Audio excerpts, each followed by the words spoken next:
Debout, debout, asservis, humiliés, les femmes achetées, vendues, violées. Dans toutes les maisons, les femmes hors du monde reléguées. Levons-nous, femmes esclaves, et brisons nos entraves. Debout, debout. Du coup, comment l'engagement syndical dans le syndicat Commerce et Horeca permet aux salariés de lutter pour des meilleures conditions de travail et une meilleure représentation de leurs intérêts aussi? Alors, notre syndicat Commerce et Horeca a toujours négocié de bonnes conditions de travail pour les salariés, une revalorisation du salaire et un meilleur temps de travail aussi. On agit aussi bien au niveau des entreprises, main dans la main avec les délégations, qu'au niveau gouvernemental.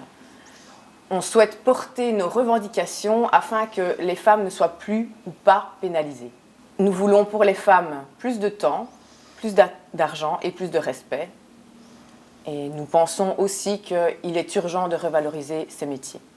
Donc nous continuons à nous mobiliser et appelons à la mobilisation de chacun afin de faire avancer les choses au plus vite.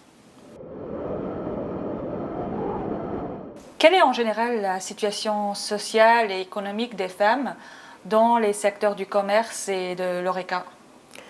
La situation des femmes avant cette pandémie était très précaire, mais elle s'est aggravée avec cette pandémie. Sachant que la majorité des femmes en fait, qui travaillent dans ce secteur du commerce et de l'Horeca touchent le salaire minimum non qualifié. Et également, hormis le niveau d'éducation, c'est là où on retrouve en fait dans ces deux secteurs qu'on retrouve les salaires les plus bas. Donc je dirais que la situation est très très précaire. Je suppose que pour le secteur de l'Horeca précisément, l'impact de la pandémie était particulièrement dur pour les salariés? Oui, notre secteur est très touché avec les faillites, les fermetures et le chômage partiel. Ce secteur est très impacté.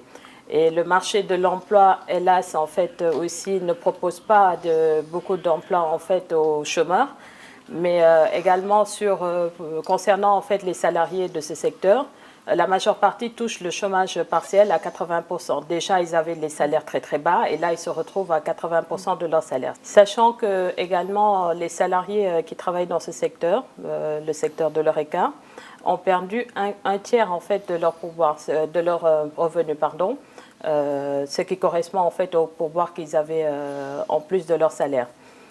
La situation, en résumé, on dira que la situation est très très critique pour les femmes en fait, qui travaillent dans ce secteur Horeca. Quel a donc été l'impact de la pandémie du Covid-19 sur les salariés précisément dans le commerce? Dans le commerce.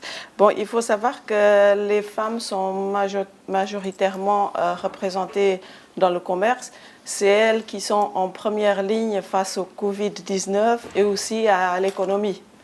Donc dans le commerce, elles n'ont presque pas arrêté de travailler. Donc il y a beaucoup de femmes qui ont pris leur congé pour raisons familiales. Mais il faut savoir qu'il y a beaucoup qui ont peur en fait des mépris à leur retour au travail.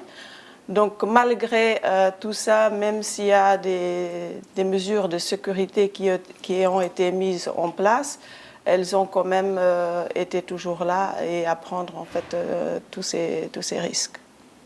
Est-ce qu'il y a eu une reconnaissance pour le travail fourni par les salariés dans le secteur?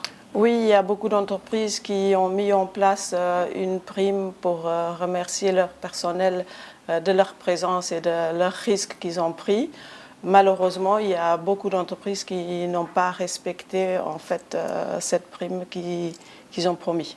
Debout, debout, asservis, humiliés, les femmes achetées, vendues.